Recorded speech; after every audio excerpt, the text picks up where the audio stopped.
আমি আমার রমজান মাসের এক্সপিরিয়েন্সটা শেয়ার করতে চাই। অফকোর্স রমজান মাসে কোন দোয়া পড়তে হবে, কি আমল করতে হবে, এই জিনিসগুলো জানার জন্য অনেক বেটার রিসোর্স আছে।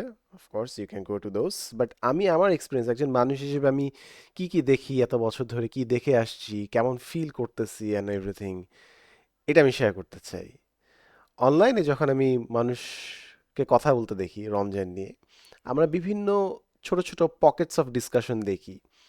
মনে করো কিছু কমন ডিসকাশনস, যখনই রমজান আসবে তোমার ইফতার নিয়ে আলাপ আলোচনা আসবে, দ্রব্যমূল্য নিয়ে আলাপ আলোচনা আসবে, তারাবি 8 রাকাত না 20 রাকাত এটা নিয়ে আলাপ আলোচনা আসবে, লাস্ট মোমেন্টে মনে করো ইফতার রেডি করা, স্কুল ছুটি হবে নাকি না, এগুলো নিয়ে ডিসকাশনস। অফকোর্স সবগুলোই আমাদের লাইফের কমন কিছু অংশ, but I believe there is more to that. এবং রমজানের এক্সপিরিয়েন্সটা আস্তে আস্তে টু সাম এক্সটেন্ট বদলায় যাচ্ছে, কারণ দিন শেষে যত যাই বলো, এখন এটা তো পুঁজিবাদের একটা সমাজ, একটা যুগ, তো অনেক জিনিসই কমার্শিয়ালাইজড হয়ে যাচ্ছে, অনেক পরিবর্তন আসতেছে যেটা আগে হয়তো বা ছিল না এইভাবে। যেরকম একসময় এক দল ছিল যারা সকালবেলা মানুষকে ইফতার, সরি, সেহরি করার জন্য জাগায় দিত। আস্তে আস্তে হয়তো ওই জিনিসটা থাকতেছে না, কারণ সবাই অ্যালার্ম চলে আসছে। But then again, there are many other changes. Like এখন সেহরি প্ল্যাটার্স আসে, ইফতার প্ল্যাটার্স আসে, সেহরি নাইট, ইফতার night, there is so many more events চলে আসছে। আমি আসলে বুঝে উঠতে পারতেছি না, there is so much change that's going around. But then again, let's start. আমি ফার্স্টে একটা মেমোরি দিয়ে শুরু করতে চাই আমার রমজানের। আমি জানি না মেমোরিটা গেলে সত্য নাকি মিথ্যা, বাট আমি তো এই দুনিয়া অনেক বছর ধরে বেঁচে আছি। তো আমার মনে পড়ে যে এমন একটা রমজান যখন শীতকাল ছিল, তখন উঠতাম, তখন খুবই ছোট ছিলাম। এখন আমি জানি না আমার জীবদ্দশায় আমি কখনো শীতকালে রমজান পাইছি কিনা, কিন্তু সামনে আমরা পেতে যাচ্ছি যদি আমরা বেঁচে থাকি ইনশাল্লাহ। তো আমার রমজানে একদম ফার্স্ট যদি আমার মেমোরি কোনোটা মনে থাকে, আমার মনে পড়ে যে শীতকাল ছিল, কম্বলের ভিতর থেকে বের হচ্ছি একদম সকালবেলা। আমি অ্যাবসলিউটলি ডিসওরিয়েন্টেড। সকালবেলা উঠে, এমনি আমি সকালে খুব একটা বেশি ভারী খেতে পারি না, তার উপর একদম ভোরবেলা উঠে তখন খাবার খেতে হচ্ছে। সো একদম ফার্স্ট মেমোরিটা বলতে গেলে আমি একটু কনফিউজডই ছিলাম। So that is what I remember of Ramadan. এখন কন্টিনিউ করার আগে আমি একটা জিনিস বলে রাখি, অনলাইনে এটা নিয়ে বেশ মারামারি হয়, সেহরি না সুহুর, রমাদান নাকি রমজান, অনেক মারামারি আছে। এখন আমার ক্ষেত্রে আমি অলওয়েজ এই একটা ধারণা পোষণ করছি যে কমিউনিকেট করাটা মোর ইম্পর্ট্যান্ট। অফকোর্স কিছু জায়গায় ভাষাগত তোমার পিউরিটি খুবই খুবই ইম্পর্ট্যান্ট হয়ে দাঁড়ায়, কিন্তু আমার কাছে কমিউনিকেশনটা অনেক বেশি ইম্পর্ট্যান্ট মনে হয়। তো ভাষা নিয়ে মারামারি, ইংলিশে বললাম না বাংলায় বললাম, আরবিতে বললাম না বাংলায় বললাম, এটা হচ্ছে আমার কাছে মনে হচ্ছে যে কমিউনিকেট করাটা ইম্পর্টেন্ট। বাট অফকোর্স কিছু কিছু জায়গায় ভাষাটা মেনটেন করা is much more important. For example, আমি রিসেন্টলি একটা খুব সুন্দর এক্সপ্লেনেশন পাইছি যে যত যেই ভাষায় থাকুক না কেন, আমরা যখন কোরআন শরীফ আমরা পড়ি, সূরা পড়ি, সবাই যখন মুখস্থ করে হিফজ করে, একটা ভাষায় তারা হিফজ করে, সেটা হচ্ছে আরবিতে। অফকোর্স তুমি ইংরেজিতে ট্রান্সলেশনে মুখস্থ করতে পারো, বাট ইউজুয়ালি হিফজ, দ্যাট ইজ দ্য নর্ম, যে আমরা আরবিতে মুখস্থ করি। কেন? কারণ যখনই তুমি ট্রান্সলেট করবা, বাংলা ভাষায় ট্রান্সলেশনটা এক ধরনের হবে, ইংলিশে ট্রান্সলেশনটা এক ধরনের হবে। এবং যদি 100টা ভাষা থাকে, 100টা ভাষায় কোরআন, ওই সেম কোরআনে কিন্তু ট্রান্সলেশন একটু একটু করে ভিন্ন হবে। Every translation is an interpretation. তো মনে করো ডিফারেন্ট ডিফারেন্ট দেশ থেকে মানুষ আসলো, একটা তারেবি পড়তেছে, কেউ বাংলায় পড়তেছে, কেউ ইংলিশে পড়তেছে। এখন যে বাংলায় মুখস্থ করছে সে তো বাংলায় পারবে, কিন্তু সবাই তো বাংলা জানে না, সো তাকে কারেক্ট করার কোনো মানুষ নাই। যে মনে করো ইংলিশে ফ্রেঞ্চে পড়তেছে, তাকে কারেক্ট করার জন্য অন্য মানুষ নাই, কারণ অন্যরা ডিফারেন্ট ভাষা জানে। বাট যেহেতু সবাইকে আরবিতেই মুখস্থ করতে হচ্ছে, তাই যেই দেশ থেকে মানুষ আসুক না কেন, একজন একজনকে কারেক্ট করে দিতে পারবে। এবং ট্রান্সলেশনের কারণে কোরআনের অর্থটা বদলায় যাবে না, because it's in the same language. তো অফকোর্স কিছু কিছু জায়গায় দেয়ার আর মেনি রিজনস যেখানে আসলে ল্যাঙ্গুয়েজটা প্রোটেক্ট করা খুবই খুবই ইম্পর্টেন্ট। বাট রমজান বলতেছি কি রমাদান বলতেছি, আমার কাছে মনে হচ্ছে খুব একটা ডিফারেন্সিয়েট, মানে এখন খুব একটা ডিফারেন্ট মিনিং ক্রিয়েট করে না, কারণ তুমি বুঝতে পারতেছো আমি কিসের কথা বলতেছি, 30 দিনের রমজানের এক্সপিরিয়েন্সই বলতেছে আসলে। তাই আশা করি there is no offence made যখন আমি রমজান কিংবা রামাদান বলতেছি আর কি। এখন প্রথম আমি এক্সপিরিয়েন্সটা বলছি যে শীতকালে এক্সপিরিয়েন্সটা মনে থাকে। এরপরে অনেকগুলো রমজান আসলে আসছে, গেছে। আমার প্রাইমারিলি মনে থাকে হচ্ছে ওই তারাবির কথা আসলে। তারাবির এক্সপিরিয়েন্সটা, and this is something crucial. আমার কাছে মনে হয় আমরা একই দেশে বড় হচ্ছি, বাট ছেলেদের এক ধরনের experience of what Tarawih is like, মেয়েদের এক ধরনের এক্সপিরিয়েন্স, নারীদের এক ধরনের এক্সপিরিয়েন্স। আসলে একটা সুন্দর কথা সাইকোলজিতে বলে, সেটা হচ্ছে যদিও একাধিক মানুষ একই পরিবারে একই বাসায় বড় হয়, কিন্তু তারা সেম পরিবারটা পায় না। নারীদের জন্য পরিবারটা এক ধরনের, পুরুষদের জন্য পরিবারটা এক ধরনের। বড় বোনের জন্য পরিবারটা এক ধরনের, ছোট বোনের জন্য পরিবারটা এক ধরনের। বড় ভাইয়ের জন্য পরিবারটা এক ধরনের, ছোট ভাইয়ের জন্য এক ধরনের। ছোট ভাইয়ের দায়িত্ব হচ্ছে দরজা খোলা, হ্যাঁ বুঝছো, ওই যে এই, কি করবা, ডেলিভারি কাজ করে দেন। বড় ভাইয়ের কাজ আরেক ধরনের রেসপন্সিবিলিটিস থাকে। সো সব মানুষ একই সমাজে বড় হচ্ছে, হয়তো একই পরিবারে মাল্টিপল মানুষ বড় হচ্ছে, কিন্তু তাদের জন্য life experience different. That is one of the reasons আমার কাছে মনে হয় যে মনোলগে যে আমি জিনিসপত্র শেয়ার করি, এটা খুব ইম্পর্টেন্ট। কারণ আমরা লাইফের খুব ছোট একটা অংশ আসলে জানি, বাকি অংশ আমরা জানি না।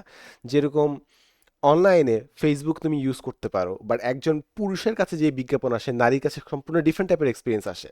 আমি এই জিনিসটা, যেহেতু আমি মার্কেটিংয়ের টিচার, এই জিনিসটা আমার লাইফে খুবই ইম্পর্টেন্ট হয়ে দাঁড়াইছে যে আমি দুইটা পার্সপেক্টিভ বুঝি।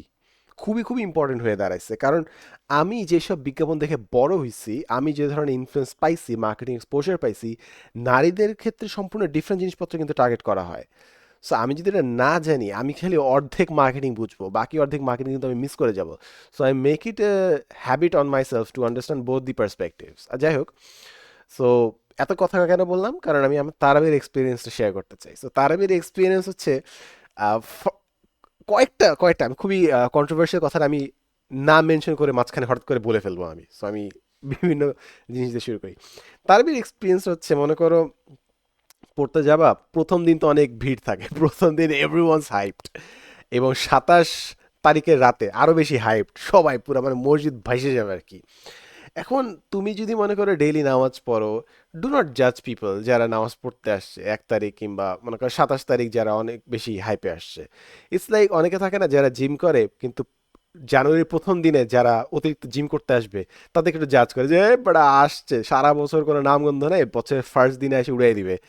প্রথম দিন একটু মানুষ একটু হাইপ থাকে, একটা আমেজ থাকে। ডু নট জাজ পিপল ফর দ্যাট। হ্যাঁ, মানে আসুক, নামাজ পড়ুক। এমনকি হ্যাঁ, of course there is A debate যে তোমার সবে কদরের রাত কবে হবে, এটা যে কোনো বেজোর রাত্রি, 21, 23, 25, 27, 29, 27 তারিখে হয়তো বেশি মানুষ আসলো। অ্যান্ড ডু নট বি, মানে I would not like to be judgemental যে 27 তারিখ তোরে কে বলছে, এটা তো অন্য রাতে হইতে পারে, তুই 27 তারিখ কেন আসলি। মানে আসুক, ভালো তো, আসছে নামাজ পড়তে। দেখ, তুমি ফজরের নামাজ প্রতিদিন পড়ো, বাট হঠাৎ করে মনে করো 27 রাতে বেশি মানুষ পড়তে আসে, ওয়াই বি জাজমেন্টাল অ্যাবাউট, ভালো কাজই তো করতেছে, তাই না? আমি আমি তো খারাপ কিছু দেখি না এটার মধ্যে। অ্যান্ড 27 রাতটা একটু মজা হয়, কারণ আমাদের দেশে পলিসি, আমি অ্যাটলিস্ট আমি যা দেখছি, আমি যেসব মসজিদে নামাজ পড়ছি, প্রথম 6 দিন তোমার 1.5 পারা করে পড়ে। সো কোরআনটাতে 30 পারা। সো প্রথম 6 রাতে তোমার 1.5 পারা করে পড়ে। সো তখন তোমার 9 পারা হয়ে যাবে। সো 27 নাম্বার রাতে তোমার কোরআনটা ফিনিশ হয়। সো ওই রাতের মজাটা হচ্ছে, তোমার এই অনেকগুলো ছোট ছোট সূরা আসে। তো ওই রাতে তুমি, আমরা যেগুলো সূরা ইউজুয়ালি আমরা ডেইলি পড়ি অধিকাংশ মানুষ, সূরা ফালাক, সূরা নাস, সূরা তাকাসুর, সূরা আসর, আরে এই সূরাগুলো তো আমরা চিনি, আরে জোস। তো ইউজুয়ালি অনেক সূরা থেকে পড়া হয় যে সূরাগুলো তাহলে আমাদের মুখস্থ নাই। বাট 27 নম্বর রাতে আরে আমাদের পরিচিত সূরাগুলা ওইটাও দেখি ইমাম পড়তেছে, সেটা খুব ভালো লাগে। এটা খুব, এটা তো আলাদা একটা এক্সপিরিয়েন্স। এন্ড অফকোর্স ওই রাতে বেশি মানুষ আসে, 27 নম্বর রাত। অ্যান্ড আরেকটা ফিলিং হচ্ছে, ইউজুয়ালি 27 নম্বর রাত থেকে মানুষ আস্তে আস্তে ছুটিতে যাওয়া শুরু করে। সো মোটামুটি তুমি জানো যে তোমার ছুটি ঘোষণা করছে, তুমি দেশের বাড়ি যাবা। সো এই রাতে অনেকে নামাজটা পড়ে তার দেশের বাড়ি চলে যাচ্ছে। সো এটা একই হচ্ছে ছুটির একটা আমেজ। তারপর মনে করো সবে কদরের রাতের মতো একটা অবস্থা। তারপর এমন সুরা সুরা পড়া হচ্ছে, ছোট ছোট সুরা, তো তুমি সুরা শেষ হচ্ছে রুকুতে যাচ্ছ, এটা আলাদা মজা আছে। It's quite fun. অ্যান্ড যে কোনো কাজ ফিনিশ করার মধ্যে একটা আলাদা আনন্দ আছে। সো ওই দিন কোরআনটা ফিনিশ হয়েছে, এটা আলাদা একটা মজা আছে। সো তারাবির নামাজে এটা একটা আসলে বড় মাইলস্টোন বলতে পারো। অফকোর্স তুমি এটা ডিবেটে যেতে পারো যে 27 নম্বর রাতেই কেন এত স্পেশাল আয়োজন থাকবে and everything, but I leave it up to you. তারাবির আরেকটা বিষয় হচ্ছে মনে করো আহ, আমরা একটু বেশি সিরিয়াসলি নিই অনেক জায়গায়। আহ, ধর্ম আসলে এত সিরিয়াস না, এত এত কাঠখোট্টাও না জিনিসটা, আমরা যতটা বানায় ফেলি আসলে। অ্যান্ড এটা একটা কালচারাল ফেনোমেনন। আমি যত আস্তে আস্তে বড় হচ্ছে এটা আমি বুঝছি যে আমরা আসলে কালচারালি জিনিসটাকে অনেক কাঠখোট্টা বানাই ফেলছি। যেটা যখন আমি বাইরে বিদেশি বিভিন্ন কালচার দেখছি, এবং এখন তো সোশ্যাল মিডিয়ার জগৎ, বিভিন্ন মিমস টিমস আসে। এখন তুমি বলতে পারো যে ধর্ম নিয়েও মিমস হয়। এগুলা হচ্ছে নন অফেন্সিভ মিমস, যেরকম এখন খুব সুন্দর টার্মিনোলজি বের করছে। আহ, আত ব্যান্ডিটস বের করছে, যারা আত্মরাঘাত পরে দৌড় মারে। এখন 8 টাকাত কিংবা 20 টাকাত এটা অফকোর্স একটা জায়গা আছে। বাট এই যে কমন কিছু ডিসকাশন, যে মনে করো তুমি মাগরিবের নামাজ পড়তে আসছো, তোমার কয়েক রো পিছনে একটা আঙ্কেল এমন ঢেকুর মারছে যে তুমি ওই ঢেকুরের গন্ধে তুমি বুঝতে পারতেছো সে ইফতারে কি খাইছে। So, এটা কি ধর্ম নিয়ে আমরা হাসি ঠাট্টা করতেছি? না, ইটস লাইক কমন ফেনোমেনন যে আমরা ইফতার করে অনেকে টাল মাতাল হয়ে যায়, একেবারে অবস্থা এইদিক ওই দিক। ওই অবস্থায় আমরা মনে করো অনেকে মাগরিব পড়তে পারছি, কেউ যদি একটু বেশি খেয়ে ফেলে, বেশি ঢেকুর মারে, ইটস এ কমন এক্সপিরিয়েন্স। আমরা তো ধর্মকে ছোট করতেছি না, বাট এই অনেক সময় আমরা ধর্ম নিয়ে কথা বলতে এত ভয় পাই, এমনভাবে জিনিসটা কম মানে কনস্ট্যান্ট করে ফেলছে, কমন এক্সপিরিয়েন্স নিয়ে আমরা বলতে পারি না। ধর্মকে আমরা কেবল মসজিদের মধ্যে সীমাবদ্ধ করে ফেলি, নিজের বাসার মধ্যে সীমাবদ্ধ করে ফেলি। But it's a common experience. মনে করো আহ, এখন তো এইটাও আসছে যে রাতের বেলা ছেলেপুলেরা বাইর হইলে তাদের জিজ্ঞাসাবাদ করা হবে, মাইর খাবে। বাট জিনিস হচ্ছে, তারাবি নামাজ আমি ছোটবেলা থেকে দেখে আসছি যে সবাই পড়তে বের হবে, আর ইয়াং কিছু ছেলে পেলে অফকোর্স এটা তারাবি পড়বে, তারপর একটু গল্প করবে, এটা তারাবি পড়বে, একটু গল্প করবে।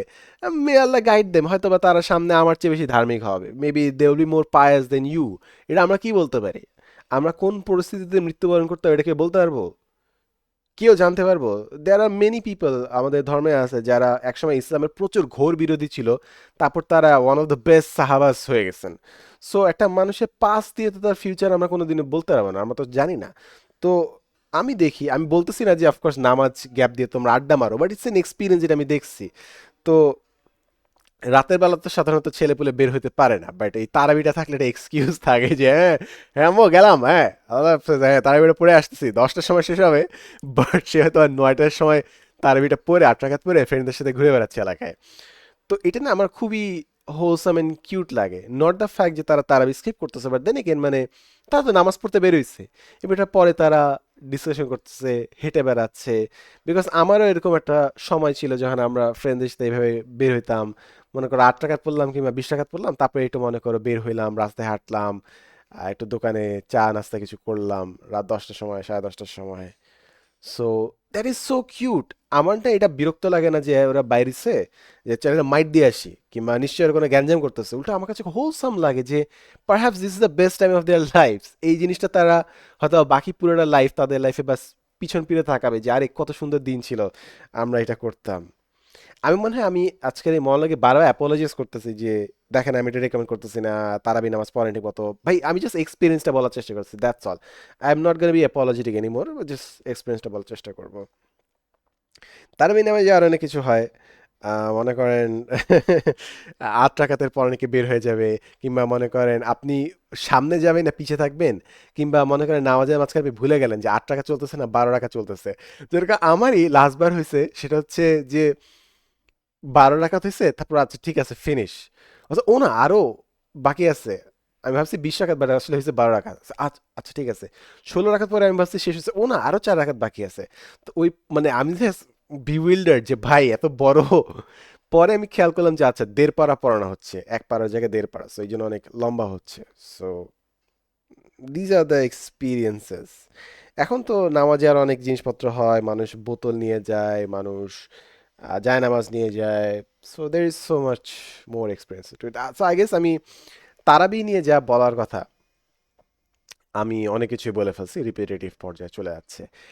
এখন আসি হচ্ছে কিছু সোশ্যাল কমেন্টারির জায়গা থেকে যদি আমি বলতে পারি, যেরকম এখন সেহেরি পার্টি হয়, ইফতার পার্টি হয় এন্ড এভরিথিং। আমি নিজেও তো যাই ভাই, মানে অনেক সময় মনে করো বন্ধুদের সাথে কি মানে রমজানে তো খুব একটা বেশি প্ল্যান করা যায় না, সকালবেলা তো কোনো খাবার দাবার নাই, রাতের বেলা তো তারাবি, তো একমাত্র সুযোগ হচ্ছে তুমি মনে করি ইফতারে তাদের সাথে দেখা সাক্ষাৎ করলা, কিংবা সেহেরিতে। সেহেরি তো আসলে যাওয়া হয় না। সেহেরি সেহেরি যেগুলা গেট টুগেদার হয় ওটাতে যাওয়া হয় না। ইফতারে হয়তো বা কতগুলোতে যাবো ইফতারে দেখা সাক্ষাৎ করতে। তো ইফতারে আসলে একটা ইউনিক এক্সপিরিয়েন্স। মনে করো বেশি 1 ঘন্টা আগে যায় বসে আছে বাসায়, মনে করো 15 মিনিট কিংবা 20 মিনিট আগে থেকে রেডি, বাট ওইখানে 30 মিনিট আগে থেকে রেডি। অ্যান্ড দেখা করা একমাত্র সুযোগ রমজানে, অন্য সময় তো আসলে করা যায় না। বাট ইদানিং মাঝে মাঝে মনে হচ্ছে যে একটা কমেন্ট্রি যেটা চলে আসছে সেটা হচ্ছে এইটাকেও তোমরা এখন একটা পার্টি বানায় ফেলছো। রমজানে ইফতার সেহেরি বেশ বরকতময় একটা জিনিস, বাট এটাকে আমরা একটা পার্টির মতো, ইভেন্টের মতো বানায় ফেলছি। I don't know is it good is it bad, I don't know. মানুষের নিয়তের উপর সম্পূর্ণটা আসলে ডিপেন্ড করে, বাট টু সাম এক্সটেন্ট কিছু কিছু জায়গায় মনে হচ্ছে যে আসলে রমজানের যে পারপাস ওইখান থেকে অনেক বেশি ডেভিয়েটেড হয়ে যাচ্ছি। মনে করো আমি নিজেও এটার ব্যতিক্রম না, আমরা যেইভাবে ইফতার করি, যেভাবে গাপুস গুপুস খাই, ওয়ার ইজ দ্য সংযম ইন দ্যাট? সংযম তো খালি এটা না যে তুমি সকাল থেকে সন্ধ্যা পর্যন্ত খাইলে না। সংযম ইন জেনারেল তোমাকে সংযম শেখানো হচ্ছে। And তুমি যদি ইফতারে তুমি যদি ঝাঁপায় পড়ো, কোনো কনস্ট্যান্ট নাই তোমার, আসলে কি সংযমের শিক্ষাটা নিছো নাকি না? টু সাম এক্সটেন্ট আমার কাছে মনে হয়েছে আমি নিজেও একটু মিসলেড ছিলাম কিছু জায়গায়। যেরকম Ramzan is a super experience, health benefits insane. যদিও Ramzan is a spiritual boot camp, তুমি স্পিরিচুয়ালি নিজেকে আর একটু বেটার করবা, but there is no denying যে এটার হেলথ বেনিফিটস ইনসেইন। অ্যান্ড এটা নিয়ে প্রচুর আলাপ আলোচনা হয় যে 30 দিনের ফাস্টিং অ্যান্ড এভরিথিং। অফকোর্স অনেক বছর ধরে তো রোজা রেখে আসছি, ফাস্ট এমনিও করতেছি, বাট যখ কয়েক বছর আগে থেকে আসলে আমি বুঝতে পারছি যে ফাস্টিং কত বেশি ইম্পর্ট্যান্ট আমাদের মডার্ন লাইফের। One of the silent killers biggest problems হচ্ছে এখন আমরা ফ্রিকোয়েন্টলি স্ন্যাক করি। আগে কি হইতো, তুমি দিনে 2 বেলা কিংবা 3 বেলা বড় মিল খাইতে শেষ, মানে এভরি নাও এন্ড দেন তুমি কোনো না কোনো কিছু মাঞ্চ করতেছো, কোনো স্ন্যাক করতেছো, সবসময় ইনসুলিনটা স্পাইক করে রাখতেছো। এইটা আমাদের হেলথ জাস্ট ধ্বংস করে ফেলতেছে। সো রমজান কিংবা যখনই তুমি ফাস্ট করো, one of the biggest advantages হচ্ছে তুমি ইন বিটুইন মিলস তুমি অন্য খাওয়া দাওয়া খাচ্ছ না। সো এটা খুবই ভালো একটা হ্যাবিট। অ্যান্ড অলসো আমার মনে আছে লাস্ট রমজানে আমার প্রায় 8 কেজি ওজন কমাইছিলাম আমি। অফকোর্স এমন না যে রমজানটা খালি ওজন কন্ট্রোল করার জন্য করছিলাম, বাট রমজানে তুমি যে ডিসিপ্লিনের মধ্যে থাকো, আমি প্রায় 80 থেকে 72-এ আসছিলাম। So it's a phenomenal opportunity তুমি যদি তোমার ওয়েট কন্ট্রোল করতে চাও। But then again weight control করা যদি আবার উদ্দেশ্য হয়ে যায়, তাহলে অবশ্য আমরা রমজানের মেইন জিনিসটা মিস করতেছি। ইটস লাইক কলার, আর তুমি মনে করো কলাটা খেতে চাও, বাট তুমি কলা রেখে জাস্ট মানে খোসাটার উপর তুমি ফোকাস করতেছো। Of course Ramzan is a very good opportunity to improve your health, Ramzan is more like a spiritual experience, spiritual journey, ওইটা ঠিক করতে হবে। তো আমি খালি শরীর ঠিক করতে যে আমি মেইন এক্সপিরিয়েন্সটা মিস করে গেলাম, স্পিরিচুয়ালি এনহ্যান্স করলাম না, তাহলে আসলে আমি মেইন বেনিফিটটা আই গেস মিস করে গেলাম। So there is that. But then again অনলাইনে অনেকেই এখন রমজান নিয়ে কথাবার্তা বলে, ফাস্টিং নিয়ে কথা বলে। বাইরে এখন ফাস্টিং বেশ পপুলার একটা জিনিস হয়ে গেছে। যদিও আমাদের ধর্মে তো রমজান আছেই, 30 দিনের ফাস্টিং আছে। তারপরে এভরি নাও এন্ড দেন আমাদের কিছু তো আছে না, যে 3 দিন আমরা রোজা রাখি, একদিন আমরা রোজা রাখি। আমি আস্তে এটাতে আমি আরো বেশি ডিভোটেড হইতে চাই। যদিও হেলথ রিজনসে বেশি মনে হচ্ছে, but I want to make it more of A spiritual reason, যেটার কারণে আমি ফাস্টিংগুলো করি আসলে। তো এই গেল হচ্ছে ফাস্টিং এর জিনিস। এখন রমজানে স্কুল কলেজ ছুটি থাকবে নাকি না, ক্লাস ছোট থাকবে নাকি না, এগুলো নিয়ে অনেক আলাপ আলোচনা হয়। সব ফার্স্ট টাইম বলতে চাই, রমজানে তোমার অফিস টাইম ছোট হয়ে যায়, রমজানে তোমার ক্লাস টাইম ছোট হয়ে যায়, এবং ঠিকই আমরা রমজানের টাইম আমরা বেশ ভালো মতোই কাটাই। উল্টা বরং রমজানে শেষে যখন ঈদটা থাকে ওটার কারণে ব্যবসা আরো বেশি সফল হয়। তুমি যে কোনো ব্যবসায়ীকে জিজ্ঞেস করবা, ঈদের বাজারে তাদের সব থেকে বেশি প্রফিটেবল মাস হয় অধিকাংশ ব্যবসার ক্ষেত্রে। রমজানে মানুষ কাজ করে, কাজে তো বরকত থাকে, মানে যেই কাজটা আগে 9 ঘন্টা হইতো ওটা তো 6 ঘন্টা এখন মানুষ করতেছে, তো চাইলেই সম্ভব। আমার কাছে মনে হয় Ramzan is one of the biggest lessons, যে আমাদের যে মডার্ন ওয়ার্ল্ড যে 9 ঘন্টা থাকতে হবে, 6 দিন থাকতে হবে, না বাবা এটা দরকার নাই। তুমি 4 দিন যদি 6 ঘন্টা করেও কাজ করো, তুমি তো অফিসের কাজ, ইউনিভার্সিটির কাজ, পড়াশোনার কাজ ঠিক মতো পুল অফ করতে পারবা। এই যে মডার্ন নোশন যে মানুষকে 9 ঘন্টা 10 ঘন্টা ধরে পিষে কাজ বের করে আনতে হবে, এটা তো লাগে না। Ramzan is a very big proof যে তুমি চাইলে 6 ঘন্টা 5 ঘন্টা কাজ করেও তুমি একই প্রোডাক্টিভিটি তুমি আনতে পারবা। এটা কেন করে না আমি মানে বুঝি না। আমার কাছে মনে হয় আমরা তো অনেকে হয়তো বা হিউম্যান রিসোর্স অফিসার যারা আছে এইচআর ওদেরকে প্রচুর গালাগালি করে যে এইচআর কেন বুঝি না। আমার মনে হয় এইচআর তো মানুষ, তারাও তো মনে হয় না 6 দিন অফিস করতে চায়, 5 দিন অফিস করতে চায়। তারা তো মনে হয় না 10 ঘন্টা কাজ করতে চায়, তারা তো 6 ঘন্টা 5 ঘন্টা কাজ করতে চায়। এখন যারা বেতন দেয় গেছে তারা এই ধারণা পোষণ করে যে টাকা দিব খাড়াবো না কেন তোকে, ইউনিভার্সিটিতে আসবি তো ক্লাস করবি না কেন তুই। যদিও কম সময়ের মধ্যে তোমার বরকত থাকলে, তোমার এফোর্টটা ক্লিন থাকলে, কোয়ালিটি থাকলে তুমি কম সময়ের মধ্যে করতে পারবা। And Ramzan is a very big proof of it. But দেখা যাক কবে যুগ বদলায়, যখন আমরা 4 দিন কাজ করবো, জাস্ট 6 ঘন্টা করে কাজ করবো, 24 ঘন্টার মধ্যে আমরা 48 ঘন্টা কাজ পুল অফ করতে পারবো। এআই আসছে, এআই তোমার কাজকে এফিসিয়েন্ট করতেছে, বাট এখনো কেন 48 ঘন্টায় কাজ করতে হবে, এখনো কেন 40 ঘন্টায় কাজ করতে হবে? এআই দিয়ে কি তুমি তোমার লাইফকে এফিসিয়েন্ট করো নাই? আর যদি এফিসিয়েন্ট করে থাকো তাহলে তোমার সময় কমতেছে না কেন অফিসের? বাড়তি যে এফিসিয়েন্সিটা, ওই প্রফিটটা কি কার পকেটে যাচ্ছে? খালি মালিকের পকেটে যাচ্ছে? তুমি এই বেনিফিটটা নিবে না? তাই আমাদের সবার একটা আন্ডারস্ট্যান্ডিং থাকা উচিত যে ভাই রমজানে তো চাইলেই আমরা 40 ঘন্টার কাজ আমরা 30 ঘন্টায় করতে পারি। আচ্ছা ভাই বুঝলাম রমজান সবসময় থাকবে না, এআই এর কারণে তো কাজ এফিসিয়েন্ট হচ্ছে। 40 ঘন্টার কাজ, 50 ঘন্টার কাজ কেন আমরা 30 ঘন্টায় আনতে পারতেছি না? সময় কেন এখন আমাদেরকে 40 ঘন্টাই দিতে হচ্ছে? হয় তুমি এআই ব্যবহার করতেছো না, অথবা এআই ব্যবহার করার কারণে যে প্রোডাক্টিভিটিটা আসছে ওই বেনিফিটটা খালি মালিকের পকেটে যাচ্ছে, এমপ্লয়ীদের কাছে যাচ্ছে না। রাইজ আপ, বি অ্যাওয়েক, মানে বুঝার চেষ্টা করো যে আসলে মানুষকে ধরে রাখা লাগবে না সবসময়। তুমি হয়তো বা রমজানে এক্সপিরিয়েন্স করতেছো, তুমি হয়তো বা সামনে একটা ফাউন্ডার হবা, অন্টারপ্রেনার হবো, এই জিনিসটা বুঝার চেষ্টা করো যে মানুষকে জাস্ট বিকজ তুমি টাকা দিচ্ছ ডাজ নট মিন তাদেরকে ধৈর্য বাইন্ধে তাদেরকে একটা সময় পর্যন্ত আটকায় রাখতে হবে। তাদের লাইফ নিয়ে চিন্তা করো, তাদের কোয়ালিটির উপর ফোকাস করো, পারহ্যাপস তারাও খুশি হবে, তুমি আরো বেশি বেনিফিট পাবা। আমাদের দেশে it's a very bad culture যে মানুষকে আমরা রক্ত পানি করে ভাবি যে আমরা টাকা পয়সা আর্ন করতেছি। বাট রাদার তুমি যদি তাদেরকে একটা ফ্যামিলি টাইম দিতে দাও, তাদেরকে যদি রিল্যাক্স করার সময় দাও, তারা আরো বেশি মনোযোগ দিয়ে আরো ফ্রেশ মাইন্ড নিয়ে কাজ করতে পারবে। May Allah give us the wisdom to implement this understanding. Yeah, আমিন। সো এখন আসি হচ্ছে এটা ঠিক ডিফারেন্ট পার্টে। অফকোর্স আমি চাই না যে মানুষ 8 ঘন্টা 10 ঘন্টা কাজ করুক, বাট দেন এগেইন সম্পূর্ণভাবে রিল্যাক্স দেওয়াটাও কি আসলে রমজানের লার্নিং? কারণ প্রফেটের সময় যখন তিনি রমজান পালন করতেন তিনি কিন্তু এমন না যে ডিউটি কমাই দিতেন, উল্টা ওই সময় রমজানে তিনি স্পিরিচুয়াল প্র্যাকটিস বাড়ানোর কারণে উল্টা কাজ তো কমতো না, উল্টা তার এফোর্ট আরও বেড়ে যেত। তিনি ঘুম থেকে উঠে ফজর নামাজ পড়ে ইবাদত করতেন, আজকার করতেন, দেন কিন্তু তিনি সকাল সকাল সব থেকে ইম্পর্টেন্ট যে কাজ, মিটিং এন্ড এভরিথিং এগুলো করে ফেলতেন। আমরা কি চাচ্ছি? আমরা তো উল্টা ঘুমাইতে যাচ্ছি। আমি নিজেও তো এর ব্যতিক্রম না, আমি আজকে যদিও একটু ঘুমাইছি সকালবেলা ফজর টমজ সেরে টেরি করে। Usually I would love to, আমি যেটা করার চেষ্টা করতে যে ফজরের পরে কাজ করার, তখন দেখি অনেক কাজ অ্যাকমপ্লিশ হয়ে যায়। সো রমজানে আমাদেরকে একটা জিনিস শেখানো হয় যে রমজানের শিক্ষা কি, যে গরিবদের কষ্ট আমরা বুঝতে পারতেছি। যারা গরিব দেখি খাইতে পারে না, তাদের কি খাইতে পারে না জন্য তাদের কি কাজ কম দেওয়া হয়? তাদের জন্য কি সূর্যটা কম বিরক্তিকর হয়? তাপ তো ঠিকই থাকে, কাজ তো ঠিকই থাকে, তাদেরকে স্টিল তো রিক্সা টানতে হয়, তাদের তো কষ্ট কমে না, তাদের জন্য তো কোনো মাফ থাকে না। এবার আমরা যখন রমজান রাখতেছি, রোজা রাখতেছি, আমরা চাই যে আমাদের উপর যেন একটু জিনিসপত্র কম হয়। অফকোর্স রহম করতে পারলে ভালো, অফকোর্স আওয়ার্স কমাতে পারলে ভালো, বাট নট বিকজ যে রমজান আমি ঘুমায় শুয়ে বসে কাটাই দিতে পারবো এই কারণে। আমি নিজে এমন অনেক রমজান আসছে শুয়ে বসে কাটাই দিছি, কারণ রোজা রাখছি, মনে হচ্ছে কাজে উদ্যম নাই, সো একটু রেস্ট করি and staff.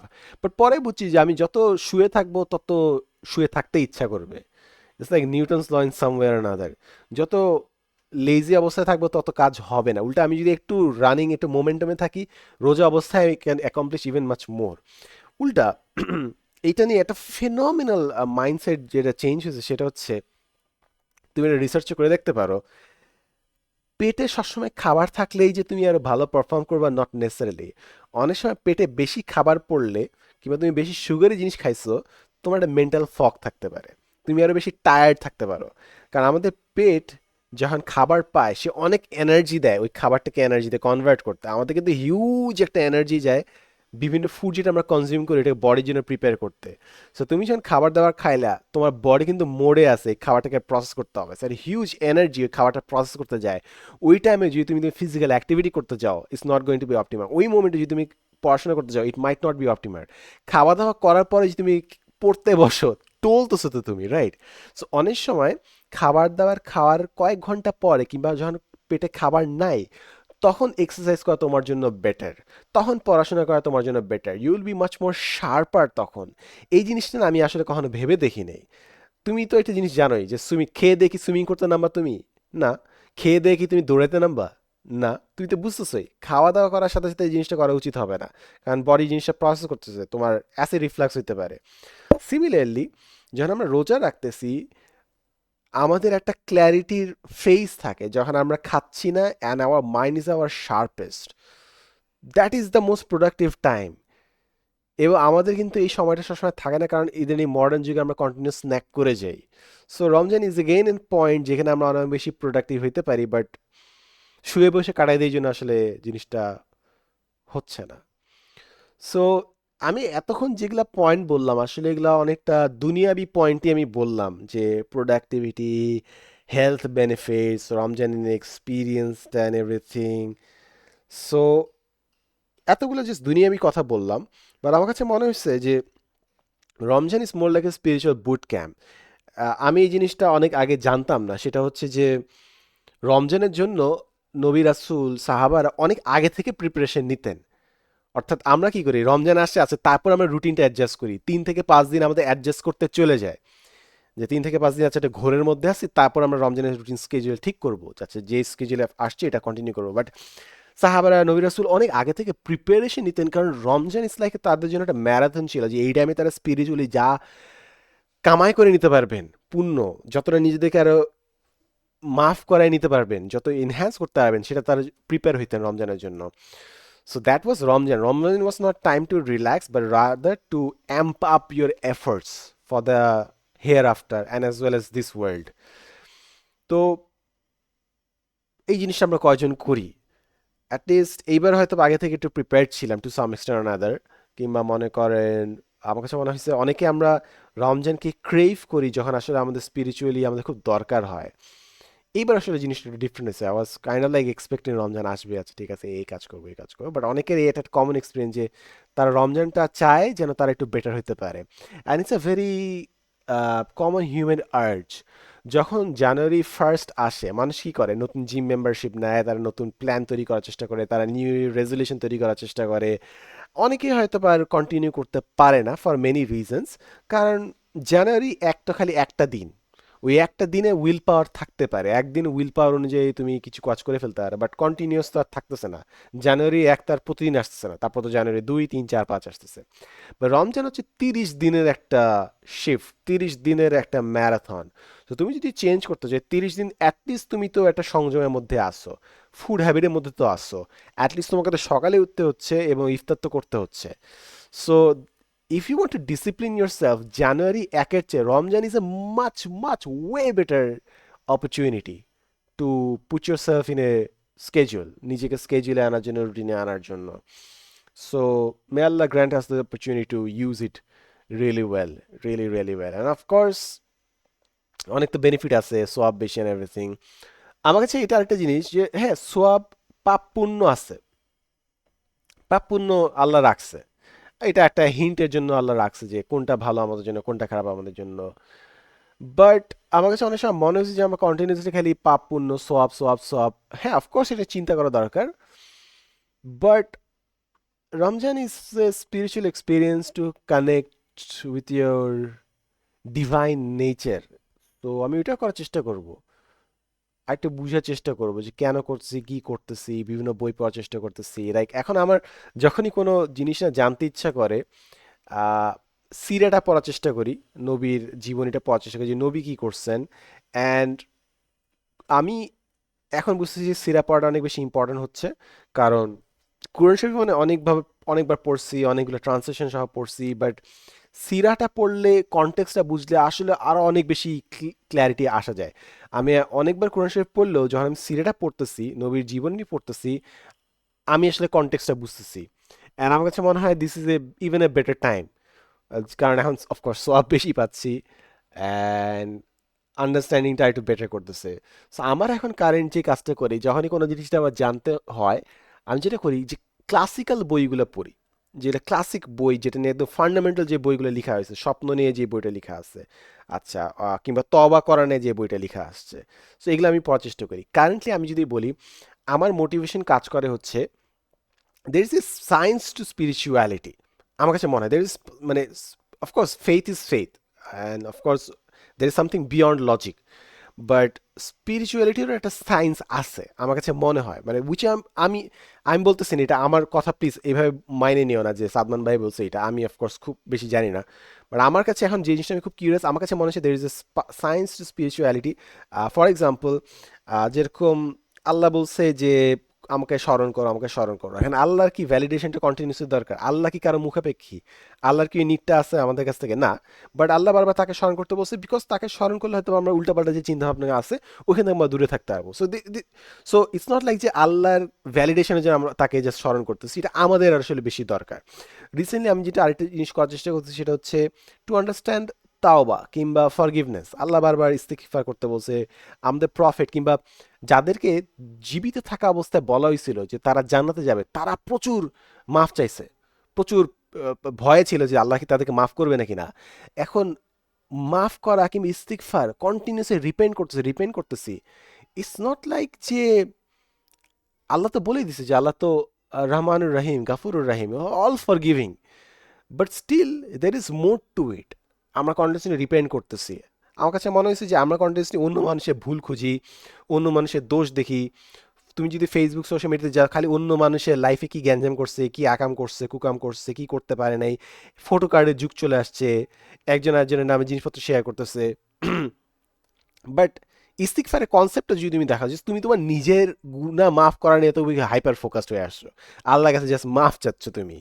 So it's like an antidote to the modern problem, right? যে আমরা কন্টেন্টলি অন্য মানুষের পিছে লেগে আছি।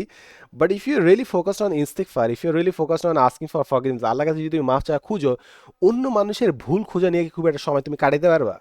লাইক আমি কন্টিনিউসলি একটা জিনিস আমি অনেকদিন ধরে বলতেছিলাম যে ভাই গিবত কমায়, গিবত কমায়। আমি আমার লাইফে দেখছি গিবত বলা, গিবত শোনা হিউজ মাঙ্গাস প্রবলেম, এটা কবিরা গুনাহ, কবিরা গুনাহ, হিউমাঙ্গাস প্রবলেম। বাট আমি যদি কন্টিনিউসলি আল্লাহর কাছে মাফ চাইতে থাকি, তবা করতে চাই, প্রপার তবা মানে কি? তুমি মাফ চাওয়া, রিপেন্ট করবা এবং ওই পাপে আবার ফেরত যাবা না। তো গিবটটা সরানো সম্ভব হয় না যদি প্রপারলি রিপেন্ট করি। সো দ্য থিং ইজ, আল্লাহকে স্মরণ করতে বলা হয়েছে, কন্টিনিউসলি রিপেন্ট করতে বলা হয়েছে, বাট আমি এখন মোর লাইক এটা সায়েন্সটা বোঝার চেষ্টা করতেছি। আচ্ছা কেন বলছে আল্লাহ, আচ্ছা ঠিক আছে, and I am more understanding এটা আর কি। সকালবেলা ফজরের জন্য উঠা, সকালবেলা ঘুম থেকে উঠে যেরকম প্রফেট কি কাজ করতেন, সকালবেলা উঠে তিনি জিকির আজকার করে তারপর সব থেকে ইম্পর্টেন্ট কাজগুলো করতেন। তুমি বিভিন্ন যদি ওয়েস্টার্ন বই পড়ো, ইট দ্যাট ফ্রগ, সব থেকে সকালে উঠেই সব থেকে গুরুত্বপূর্ণ কাজটা করা, ইট দ্যাট ফ্রগ, ব্রায়ান ট্রিস যে বইটা লিখছে, এইটাই প্রফেটের সুন্নাহ। এটা সকালবেলা উঠে তিনি সব থেকে ইম্পর্টেন্ট কাজগুলো করতেন। 5 AM ক্লাব আছে, দ্য মিরাকল মর্নিং বই আছে, সেম কনসেপ্ট, সকালে উঠা। তো currently I am really interested যে আমাদের ধর্মে যে জিনিসগুলো বলছে ওগুলো কোনো না কোনোভাবেই আসলে ওয়েস্টার্ন ওয়ার্ল্ড কিংবা modern world is figuring it out.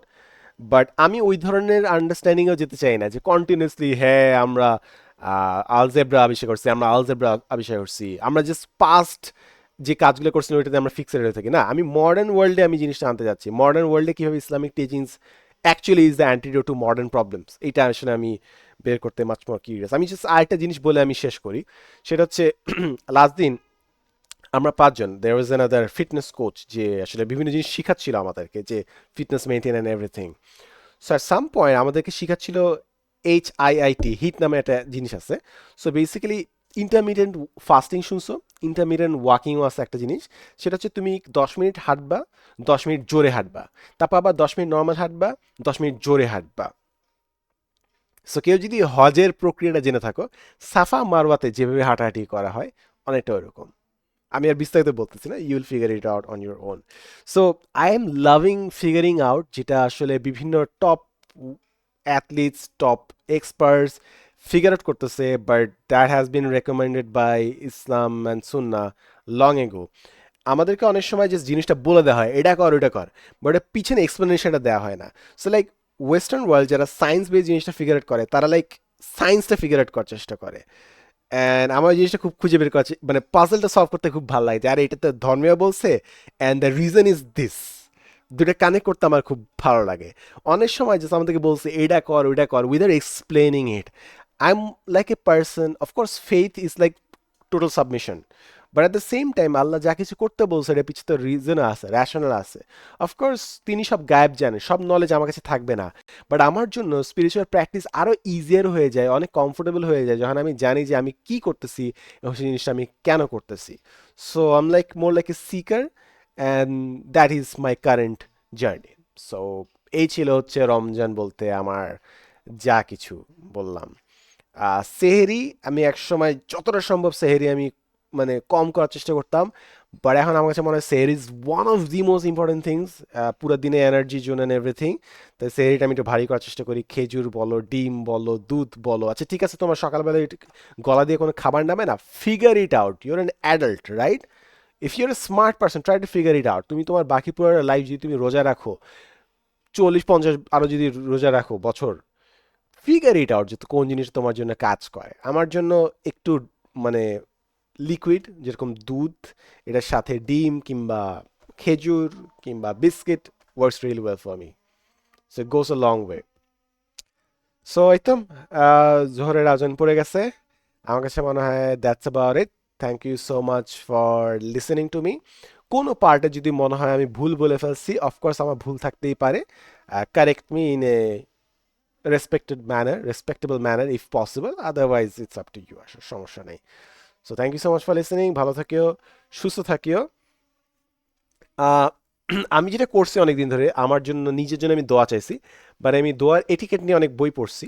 অনেক না, একটা দুটা বই অনেক বলতে মানে অনেক পড়ছি, বই একটা দুটা পড়ছি, বাট অনেক পড়ছি দোয়া নিয়ে। সো যখন আমরা মানুষের কাছে দোয়া চাই, ইউজুয়ালি সেলফিশ দোয়া না চেয়ে ইন জেনারেল সবার জন্য দোয়া চাইতে হয়। সো আমি যে দোয়াটা তোমার কাছে চাবো সেটা হচ্ছে, দোয়া চাও যেন আল্লাহ আমাদের সবাইকে সমাজ হিসেবে আমাদেরকে গীবত করার টেন্ডেন্সি, গীবত শোনার টেন্ডেন্সি থেকে আমাদের দূরে রাখে। আমি দোয়া চাই যেন আমাদের মধ্যে এই গ্রিডটা না কাজ করে, এই যে দ্রব্যমূল্যের দাম বাড়ায় দেওয়া অ্যান্ড স্টাফ, এই গ্রিডটা থেকে যেন আমরা বের হয়ে আসতে পারি। আমি দোয়া করি যেন আমরা একজন একজনের পিছে না লেগে থাকি। আমি দোয়া করতে চাই যে আমরা একজন একজনের সাকসেস দেখে যেন জেলাসি অনুভব না করি। আমি দোয়া করি যেন আমরা সবাই আল্লাহর ইনফাইনাইট কেপেবিলিটিতে বিশ্বাস রাখতে পারি। আল্লাহর তো চাইলে যে কোনো কিছু সম্ভব। অনেকে আমরা দেশ নিয়ে হতাশ যে দেশের কিছু হবে না, দেশ ছেড়ে চলে যাব, তো এই ধারণা পোষণ করি। আমিও এর ব্যতিক্রম না, আমিও এই ধারণার মধ্যে ডুবেছিলাম। আমি কোনো মানে কোনো এক্সিট দেখতেছিলাম না, কোনো আলোর কোনো দিক নির্দেশনা দেখতেছিলাম না। বাট আমি দোয়া করি, কারণ আল্লাহর তো কোনো ক্ষমতা কোনো শেষ নেই, আল্লাহ চাইলে সব সম্ভব। বাংলাদেশেও পরিবর্তন সম্ভব, 1 বছরের মধ্যে সম্ভব, 6 মাসের মধ্যে সম্ভব, একদিনের সম্ভব, এক মুহূর্তেও সম্ভব। তো আমি দোয়া করি যেন বাংলাদেশের একটা অসাধারণ দেশ হয়ে দাঁড়ায়। আমরা যেন আমাদের ব্যাংক্রাপসি থেকে, মোরাল কিংবা ফাইন্যান্সিয়াল কিংবা অপারেশনাল ব্যাংক্রাপসি থেকে যেন আমরা বের হইতে পারি আর কি। So I pray for that. So yeah, that's about it. Thank you so much for listening. ভালো থেকো, সুস্থ থাকিও। I love you so much. Allah হাফিজ, আসসালামু আলাইকুম।